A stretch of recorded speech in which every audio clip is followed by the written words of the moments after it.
All right, in this video today, we're going to take a look at graphing using tables, but also taking a look at our graphing calculator, the TI84 calculator that each of you has access to on your school-issued Chromebook. So first, let's talk about the concept.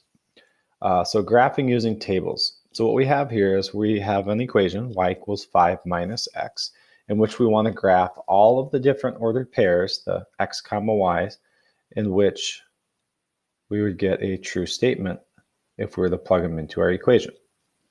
So what we do is we pick our x values. We chose 5 different numbers here in our table, and we're going to go ahead and substitute those numbers in for x in the equation and use that to solve for y. So think of it as just replacing that x value that I just circled with these numbers on the left-hand side of the table, and it's going to be like 5 little math problems. So the y value is equal to 5 minus each x value. So we're going to start by doing 5 minus negative 2. 5 take away negative 2. Then on the next row, where x equals negative 1, we're going to do 5 minus negative 1 instead. So see how the 5 and the subtraction stays the same. It's just the x value that changes. So I'm going to go ahead and fill that in for all of the others just to show our work. 5 minus 0, 5 minus 1, and 5 minus 2. And I just used the parentheses there to show the substitution. Now in each case, we go ahead and do the math, and we should get our 5 different y values. So on your calculator, you can always double check when you're working with negatives. It acts like a regular calculator. You just press 5 minus, and then I believe you can just type negative 2 and it'll solve it that way. Or you could do it just as I wrote it, do 5 minus parentheses, negative 2 parentheses. And notice each time I press negative, I'm using this symbol down here where the negative sign is in the parentheses. That's your negative symbol. If I were to try something like 5 minus and use the minus sign to act as a negative, it's not going to work. It gives me an error. It says syntax.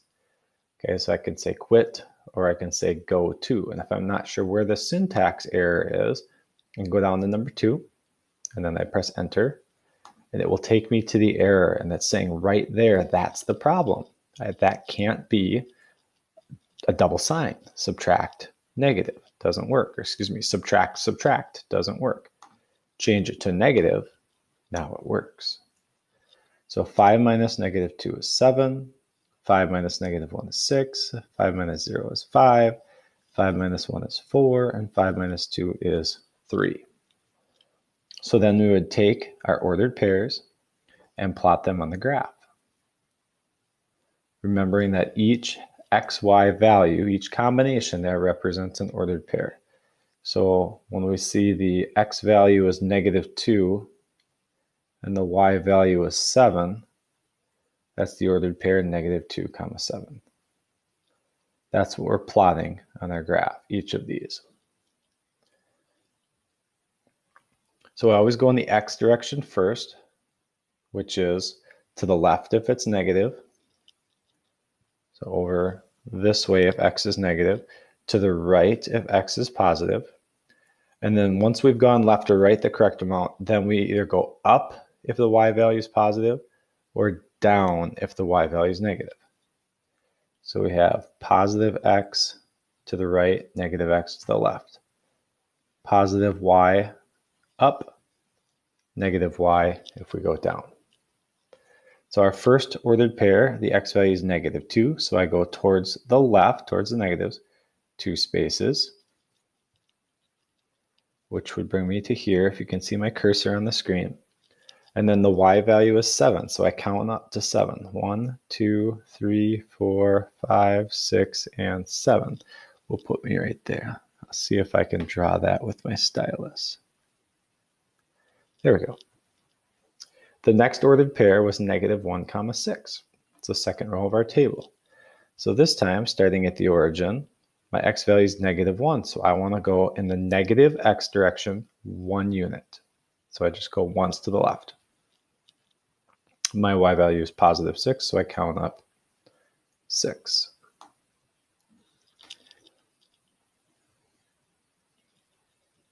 And I could continue to do that for my other ordered pairs. And it'll look like that.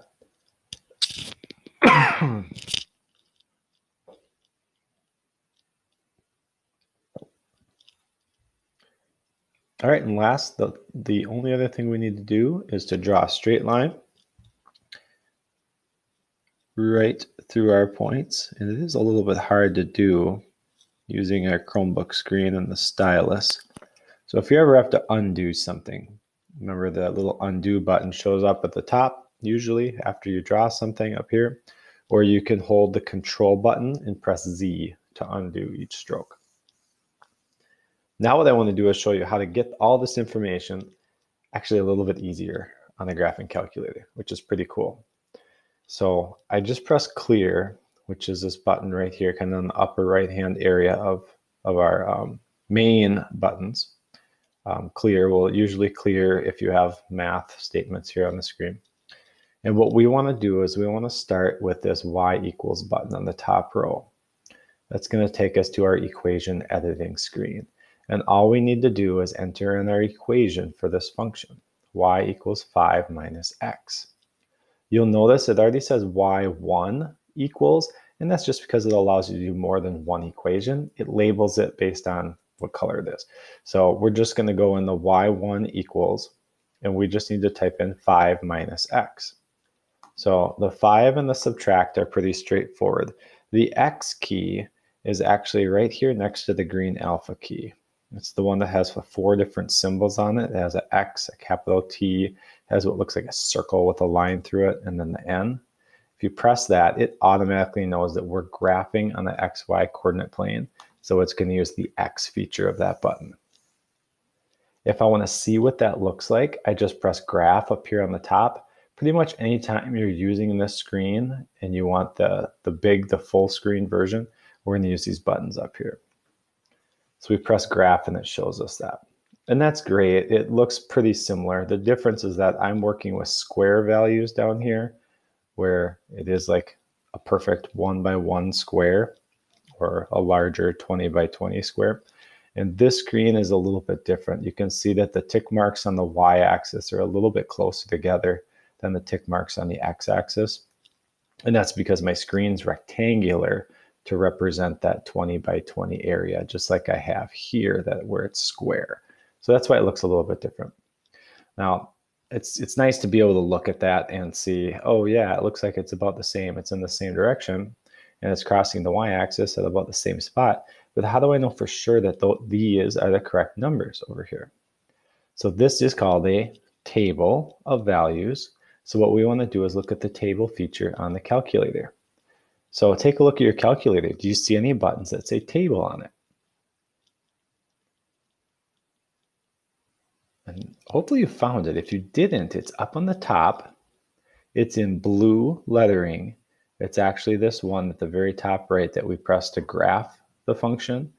It says table, but because it's in blue lettering, we have to press the blue button first. So I'm going to go back to y equals for a second. You don't have to do this before you go to the table, but I like to see this is the equation I'd be creating a table for. So I press second, and then I press the table button, which is the same as the graph button, and it's going to take me to my table of values. Now in this one, it happened to start where x is 0, and you'll notice our table we started where x is -2. So think about where would -2 be in relation to all these numbers? Well, it would be before that. It would be up above it. So if you press up, it will actually go up into those negative values, which is pretty neat.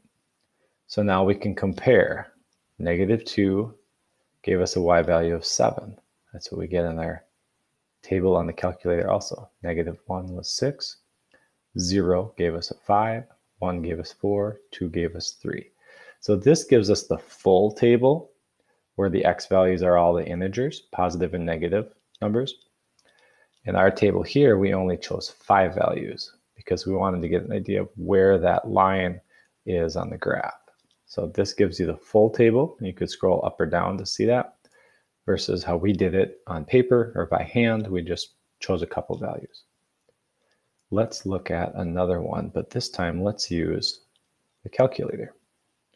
So this time we're going to make a table of values for this equation, y equals 1/2 x plus 3. So I have to go back to the y equals screen because we're changing equations. I want to go ahead and change that equation on the calculator. If I press DEL here, which is delete, it's only going to delete one thing at a time. If I press clear, it's going to clear the whole equation.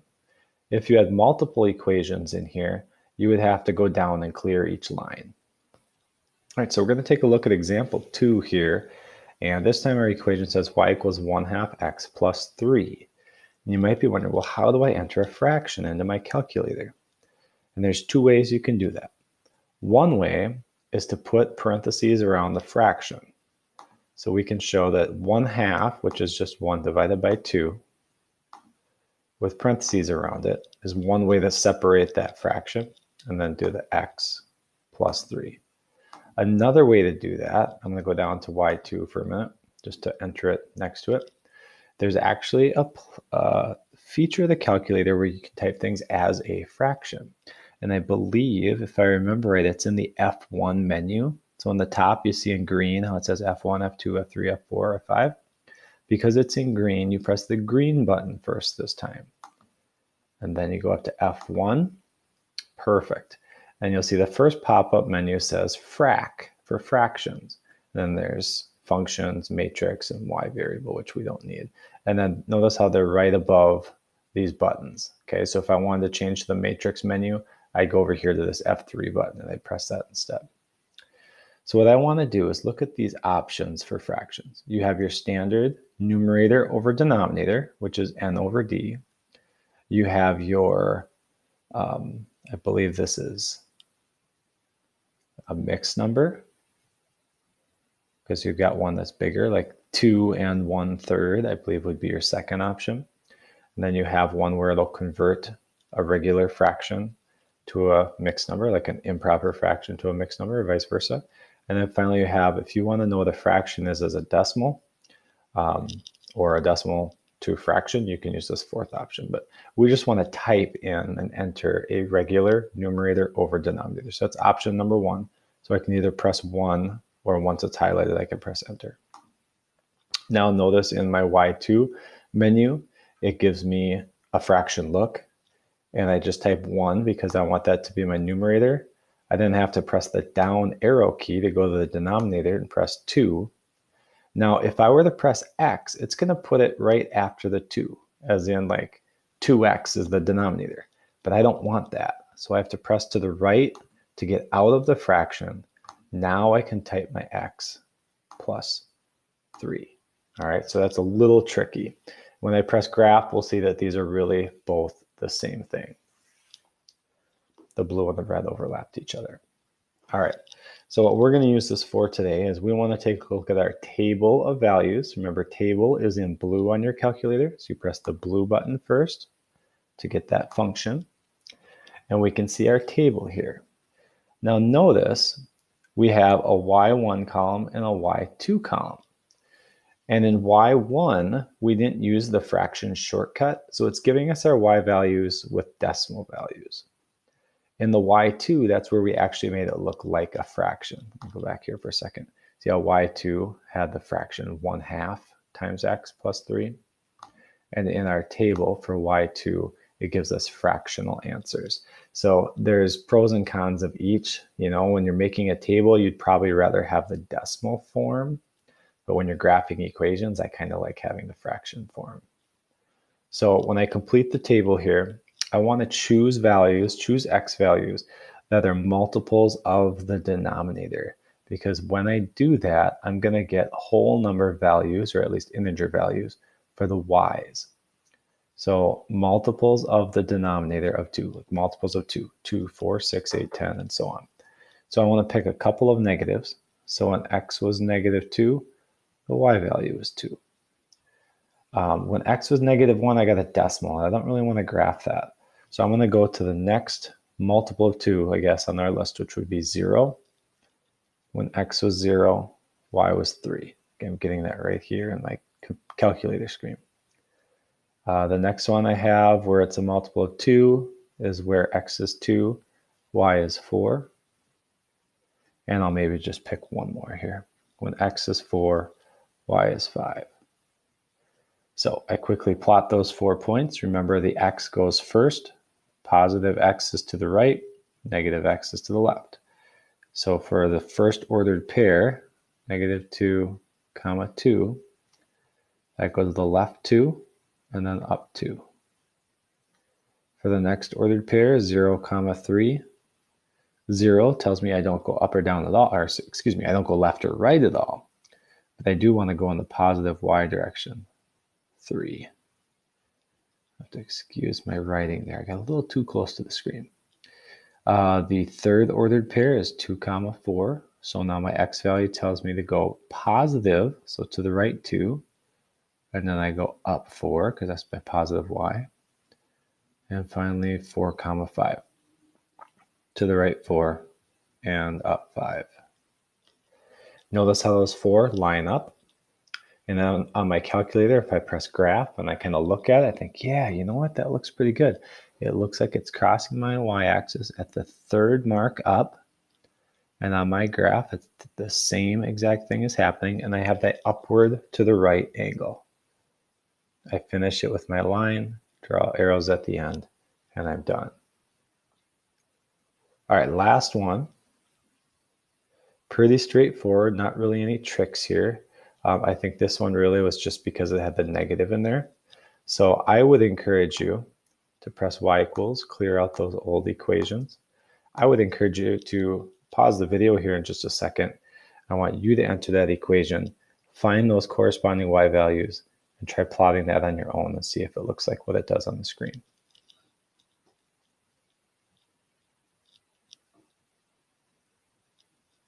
All right, checking in, we should have -2x.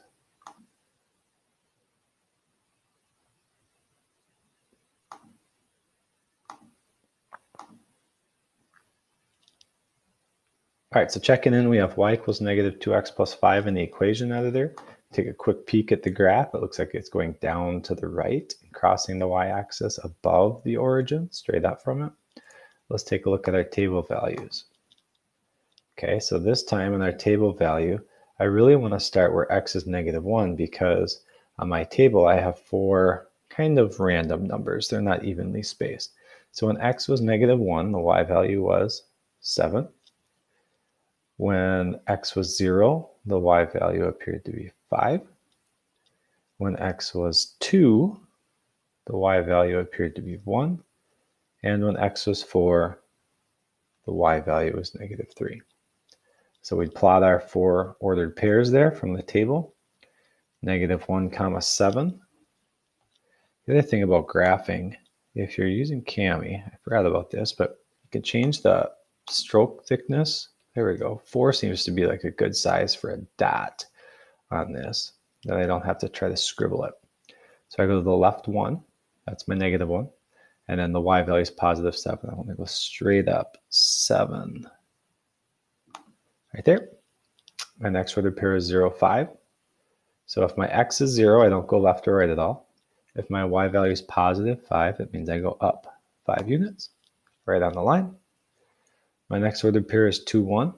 So if my x value is +2, I think positive x, that's to the right, 2 places.